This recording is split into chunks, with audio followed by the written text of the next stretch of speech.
साईं साईं वे साडी फरियाद तेरे ताईं, साईं वे बाहों फड़ बेड़ा बन्ने लाई, साईं वे मेरे गुनाह लुकाई, साईं वे हाजरा हुजूर वे तू आई, साईं वे साडी फरियाद तेरे ताईं, साईं वे बाहों फड़ बेड़ा बन्ने लाई, साईं वे मेरे गुनाह लुकाई, साईं वे हाजरा हुजूर वे तू आई, साईं वे फेरा मस्कीना वल पाई, वे मैनू मेरे अंदरों मुकाई, वे बोल खाक सारा दे पुगाई, वे हक विच फैसले सुनाई, वे मैनू मेरे अंदरों मुकाई, वे हौली हौली खामियां कटाई, वे डिगिए ता फड़ के उठाई, साईं वे देखी ना भरोसे आजमाई। गुरुद्वारा श्री अमर दरबार जी की मैनेजमेंट कमेटी वालों समूह साध संगत नूं जी आयां नूं।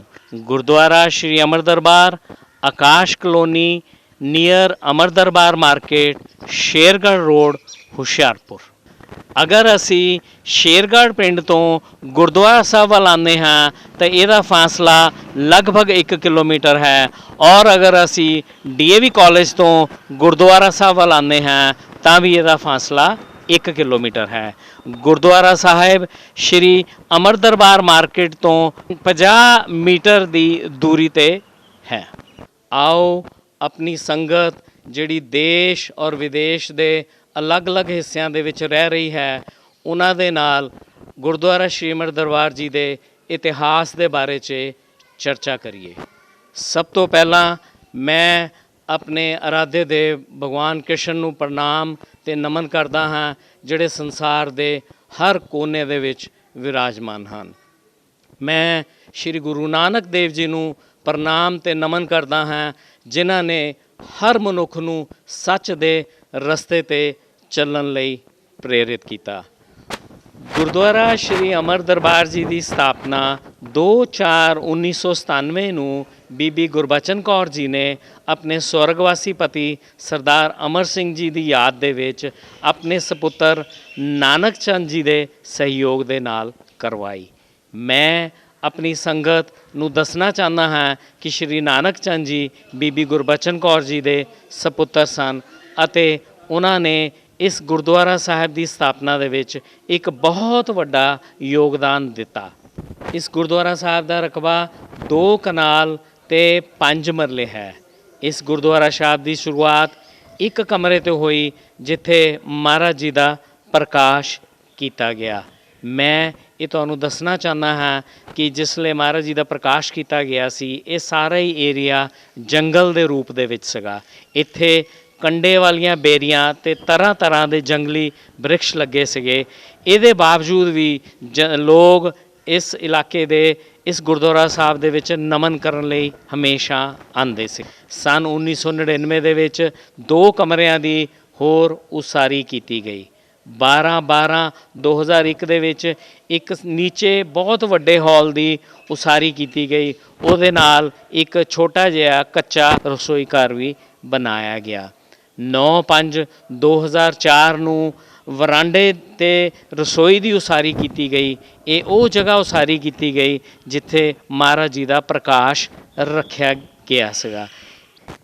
1/1/2006 नूं नीचे वाले वड्डे हॉल दे नाल 3 तरफ तो नवे वरांडे की उसारी की गई।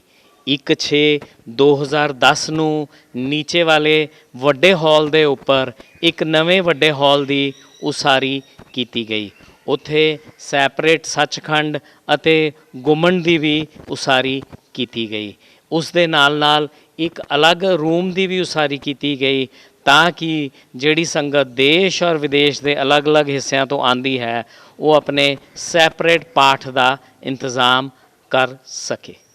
मैं ਆਪਣੀ ਜਿਹੜੀ ਸੰਗਤ ਦੇਸ਼ ਔਰ ਵਿਦੇਸ਼ ਦੇ ਅਲੱਗ-ਅਲੱਗ ਹਿੱਸਿਆਂ ਵਿੱਚ ਰਹਿ ਰਹੀ ਹੈ ਉਹਨਾਂ ਨੂੰ ਦੱਸਣਾ ਚਾਹੁੰਦਾ ਹੈ ਕਿ ਇਸ 70x30 ਦੇ ਹਾਲ ਦੇ ਵਿੱਚ ਮਹਾਰਾਜ ਜੀ ਦਾ ਪ੍ਰਕਾਸ਼ ਸਰੂਪ ਵਿਰਾਜਮਾਨ ਹੈ ਤੇ ਇਸ ਹਾਲ ਦੇ ਵਿੱਚ ਮਹਾਰਾਜ ਜੀ ਦੁਆਰਾ ਬਖਸ਼ੇ ਗਏ ਹਰ ਪ੍ਰੋਗਰਾਮ ਦਾ ਇੰਤਜ਼ਾਮ ਕੀਤਾ ਜਾਂਦਾ ਹੈ। ਇਹ ਹਾਲ ਅੱਜ ਪੂਰੀ ਤਰ੍ਹਾਂ 에ਅਰ ਕੰਡੀਸ਼ਨ ਹੋ ਚੁੱਕਾ ਹੈ। ਇਸ ਹਾਲ ਦੇ ਵਿੱਚ ਪੂਰਨ ਸਾਊਂਡ ਔਰ ਲਾਈਟ ਸਿਸਟਮ ਦੀ ਵਿਵਸਥਾ ਵੀ ਹੈ। 6/6/2016 ਨੂੰ ਇੱਕ ਆਫਿਸ ਦੀ ਉਸਾਰੀ ਕੀਤੀ ਗਈ, ਉਸ ਦੇ ਨਾਲ ਇੱਕ ਸੈਪਰੇਟ ਰੂਮ ਜਿਹਦੇ ਵਿੱਚ ਵਾਸ਼ਿੰਗ ਰੂਮ ਤੇ ਡਰੈਸਿੰਗ ਰੂਮ ਦੀ ਵਿਵਸਥਾ ਕੀਤੀ ਗਈ। ਇਸ ਦੇ ਨਾਲ ਇੱਕ ਓਪਨ ਰਸੋਈ ਘਰ ਦੀ ਵੀ ਵਿਵਸਥਾ ਕੀਤੀ ਗਈ। ਸੰਨ 2017 ਦੇ ਵਿੱਚ ਇੱਕ ਬਹੁਤ ਵੱਡਾ ਸ਼ੈੱਡ ਪਾਇਆ ਗਿਆ ਤਾਂ ਕਿ ਜਿਹੜੇ ਜੂਠੇ ਬਰਤਨਾਂ ਦੀ ਸਾਂਭ ਸੰਭਾਈ ਦੀ ਵਿਵਸਥਾ ਵੀ ਕੀਤੀ ਜਾ ਸਕੇ। 6/6/2019 ਨੂੰ 3 ਕਮਰਿਆਂ ਦੀ ਉਸਾਰੀ ਕੀਤੀ ਗਈ ਜਿੱਥੇ ਮਹਾਰਾਜ ਜੀ ਦਾ ਪ੍ਰਕਾਸ਼ ਸਰੂਪ ਸੀਗਾ ਉਹਦੇ ਉੱਤੇ। ਇਹ ਤਿੰਨੋਂ ਕਮਰਿਆਂ ਦੀ ਉਸਾਰੀ ਇਸ ਕਰਕੇ ਕੀਤੀ ਗਈ ਤਾਂ ਕਿ ਜਿਹੜੀ ਸਾਡੀ ਦੇਸ਼ ਔਰ ਵਿਦੇਸ਼ ਤੋਂ ਸੰਗਤ ਆਉਂਦੀ ਹੈ ਉਹਨਾਂ ਦੇ ਰਹਿਣ ਦੀ ਵਿਵਸਥਾ ਕੀਤੀ ਜਾ ਸਕੇ। ਇਨ 3 ਕਮਰਿਆਂ ਦੇ ਨਾਲ ਸੈਪਰੇਟ ਵਾਸ਼ਿੰਗ ਰੂਮਸ ਦੀ ਵੀ ਉਸਾਰੀ ਕੀਤੀ ਗਈ। 2013 ਤੋਂ ਇਸ ਗੁਰਦੁਆਰਾ ਸਾਹਿਬ ਦੇ ਵਿੱਚ ਇੱਕ ਆਂਗਨਵਾੜੀ ਸਕੂਲ ਵੀ ਚੱਲ ਰਿਹਾ ਹੈ। ਇਹ ਆਂਗਨਵਾੜੀ ਸਕੂਲ ਆਲੇ ਦੁਆਲੇ ਦੇ ਜਿਹੜੇ ਛੋਟੇ ਬੱਚਿਆਂ ਨੂੰ ਇੱਕ ਸਿੱਖਿਆ ਦੇਣ ਦਾ ਬਹੁਤ ਵੱਡਾ ਕਿਰਦਾਰ ਅਦਾ ਕਰ ਰਿਹਾ ਹੈ। 1997 ਦੇ ਵਿੱਚ ਇਸ ਗੁਰਦੁਆਰਾ ਸਾਹਿਬ ਦੇ ਵਿੱਚ ਆਨੰਦ ਕਾਰਜ ਦਾ ਵੀ ਇੰਤਜ਼ਾਮ ਸ਼ੁਰੂ ਹੋ ਗਿਆ ਸੀ। 2006 ਤੋਂ ਇਸ ਗੁਰਦੁਆਰਾ ਸਾਹਿਬ ਦੇ ਵਿੱਚ ਸ਼ਾਦੀ ਦਾ ਵੀ ਪ੍ਰਬੰਧ ਸ਼ੁਰੂ ਹੋ ਗਿਆ ਸੀ। ਮੈਂ ਆਪਣੀ ਸੰਗਤ ਨੂੰ ਦੱਸਣਾ ਚਾਹੁੰਦਾ ਹਾਂ ਕਿ 2008 ਤੱਕ ਇਸ ਗੁਰਦੁਆਰਾ ਸਾਹਿਬ ਨੇ ਆਪਣੇ ਟੈਂਟ, ਆਪਣੀ ਕਰੋਕਰੀ, ਆਪਣੇ ਚੇਅਰਸ ਦੀ ਪੂਰੀ ਤਰ੍ਹਾਂ ਵਿਵਸਥਾ ਕਰ ਲਈ ਸੀ। ਸਾਡੇ ਕੋਲ ਜਿਹੜੇ ਇੱਕ ਉੱਪਰ ਵਾਲਾ ਹਾਲ ਔਰ ਨੀਚੇ ਵਾਲਾ ਹਾਲ ਮੌਜੂਦ ਹੈ ਇਹ ਅੱਜ ਪੂਰੀ ਤਰ੍ਹਾਂ 에ਅਰ ਕੰਡੀਸ਼ਨ ਹੋ ਚੁੱਕਾ ਹੈ। 2020 ਦੇ ਵਿੱਚ ਪਾਰਕਿੰਗ ਦੀ ਜਗ੍ਹਾ ਦੇ ਲਈ ਇੱਕ ਕਨਾਲ ਹੋਰ ਜਗ੍ਹਾ ਦੀ ਵਿਵਸਥਾ ਕੀਤੀ ਗਈ ਸੀ। 13 ਮਰਲੇ ਦਾ ਇੱਕ ਹੋਰ ਪਲਾਟ ਗੁਰਦੁਆਰਾ ਸਾਹਿਬ ਦੇ ਨਾਲ ਲਿਆ ਗਿਆ ਹੈ ਤਾਂ ਕਿ ਕੋਈ ਵੀ ਵਿਅਕਤੀ ਅਗਰ ਮਨੋਰੰਜਨ ਦਾ ਪ੍ਰੋਗਰਾਮ ਕਰਨਾ ਚਾਹੁੰਦਾ ਹੈ ਤੇ ਗੁਰਦੁਆਰਾ ਸਾਹਿਬ ਦੀ ਮਾਨ ਮਰਿਆਦਾ ਦਾ ਧਿਆਨ ਰੱਖ ਕੇ ਇੱਥੇ ਪ੍ਰੋਗਰਾਮ ਕੀਤਾ ਜਾ ਸਕਦਾ ਹੈ।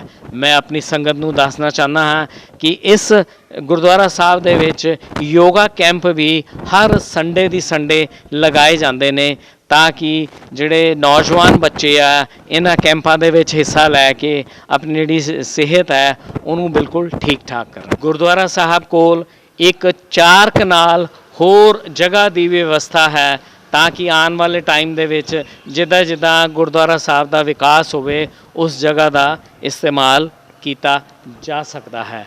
ਸੰਨ 18 ਨਵੰਬਰ 2021 ਦੇ ਵਿੱਚ ਇਸ ਗੁਰਦੁਆਰਾ ਸਾਹਿਬ ਦੇ ਵਿੱਚ ਇੱਕ ਲਾਇਬ੍ਰੇਰੀ ਦੀ ਸਥਾਪਨਾ ਕੀਤੀ ਗਈ।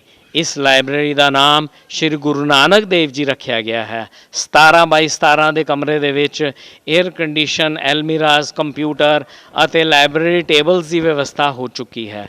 ਆਉਣ ਵਾਲੇ ਟਾਈਮ ਦੇ ਵਿੱਚ ਇਹ ਲਾਇਬ੍ਰੇਰੀ ਇਸ ਖੇਤਰ ਦੇ ਬੱਚਿਆਂ ਦੇ ਵਿੱਦਿਆ ਦੇ ਵਿੱਚ ਯੋਗਦਾਨ ਲਈ ਬਹੁਤ ਵੱਡਾ ਰੋਲ ਅਦਾ ਕਰੇਗੀ।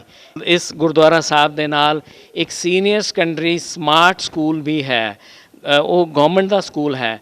ਜਦ ਉਸ ਸਕੂਲ ਦੇ ਵਿੱਚ ਕੋਈ ਵੀ ਪ੍ਰੋਗਰਾਮ ਹੁੰਦੇ ਹੈ ਗੁਰਦੁਆਰਾ ਸਾਹਿਬ ਵੱਧ ਚੜ੍ਹ ਕੇ ਹਿੱਸਾ ਲੈਂਦਾ ਹੈ। ਸਮੇਂ-ਸਮੇਂ 'ਤੇ ਬੱਚਿਆਂ ਨੂੰ ਸਟੇਸ਼ਨਰੀ ਦਾ ਵਿਤਰਨ ਕੀਤਾ ਜਾਂਦਾ ਹੈ ਤੇ ਜਦ ਵੀ ਬੱਚਿਆਂ ਦੇ ਰਹਿਣ ਔਰ ਖਾਣ ਦੀ ਵਿਵਸਥਾ ਹੁੰਦੀ ਹੈ ਇਹ ਗੁਰਦੁਆਰਾ ਸਾਹਿਬ ਬਹੁਤ ਵੱਡਾ ਰੋਲ ਅਦਾ ਕਰਦਾ। ਗੁਰਦੁਆਰਾ ਸਾਹਿਬ ਦੇ ਵੱਧਦੇ ਕਦਮਾਂ ਦੇ ਬਾਰੇ 'ਚ ਮੈਂ ਤੁਹਾਨੂੰ ਕੁਝ ਹੋਰ ਦੱਸਣਾ ਚਾਹੁੰਦਾ ਹਾਂ। ਕੋਵਿਡ ਤੋਂ ਬਾਅਦ ਇਸ ਗੁਰਦੁਆਰਾ ਸਾਹਿਬ ਦੇ ਵਿੱਚ 5 ਤੋਂ 7 ਵੈਕਸੀਨੇਸ਼ਨ ਕੈਂਪਸ ਲਗਾਏ ਗਏ ਜਿੱਥੇ ਹਰ ਵਿਅਕਤੀ ਨੂੰ ਜਿਹੜੇ ਕੋਵਿਡ ਨਿਯਮਾਂ ਦਾ ਪਾਲਣ ਕਰਦਿਆਂ ਹੀ ਵੈਕਸੀਨੇਸ਼ਨ ਕੀਤੀ ਗਈ ਤੇ ਕੰਪਿਊਟਰਾਈਜ਼ ਰਿਕਾਰਡ ਕੀਤਾ ਗਿਆ। ਇਸ ਗੁਰਦੁਆਰਾ ਸਾਹਿਬ ਦੇ ਵਿੱਚ ਹਜੇ ਤੱਕ ਇੱਕ ਅੱਖ ਦਾ ਕੈਂਪ ਤੇ 2 ਬਲੱਡ ਟੈਸਟ ਕੈਂਪ ਵੀ ਲਗਵਾਏ ਜਾ ਚੁੱਕੇ ਨੇ। ਅੱਜ ਗੁਰਦੁਆਰਾ ਸਾਹਿਬ ਮਾਨਵਤਾ ਦੀ ਸੇਵਾ ਦੀ ਇੱਕ ਮਿਸਾਲ ਬਣ ਕੇ ਹੁਸ਼ਿਆਰਪੁਰ ਦੇ ਵਿੱਚ ਸਥਾਪਿਤ ਹੋ ਚੁੱਕਾ ਹੈ। ਆਓ ਜਿਹੜੀ ਦੇਸ਼ ਔਰ ਵਿਦੇਸ਼ ਦੇ ਅਲੱਗ-ਅਲੱਗ ਹਿੱਸਿਆਂ ਵਿੱਚ ਸਾਡੀ ਸੰਗਤ ਰਹਿ ਰਹੀ ਹੈ ਉਹਨਾਂ ਦੇ ਨਾਲ ਇਹ ਵਿਚਾਰ ਸਾਂਝਾ ਕਰੀਏ ਕਿ ਕਿਵੇਂ ਅਸੀਂ ਗੁਰਦੁਆਰਾ ਸਾਹਿਬ ਦੇ ਵੱਧਦੇ ਕਦਮਾਂ ਦੇ ਨਾਲ ਆਪਣਾ ਵੀ ਯੋਗਦਾਨ ਪਾ ਸਕਦੇ ਹਾਂ। ਮੈਂ ਜਿਹੜੀ ਵੀ ਸੰਗਤ ਆਰਥਿਕ ਰੂਪ 'ਚ ਜਾਂ ਇਨਡਾਇਰੈਕਟ ਰੂਪ ਦੇ ਵਿੱਚ ਇਸ ਗੁਰਦੁਆਰਾ ਸਾਹਿਬ ਦੀ ਸੇਵਾ ਕਰਨਾ ਚਾਹੁੰਦੀ ਹੈ, ਉਹਨਾਂ ਦਾ ਮੈਂ ਤਹਿ ਦਿਲੋਂ ਸਵਾਗਤ ਕਰਦਾ ਹਾਂ।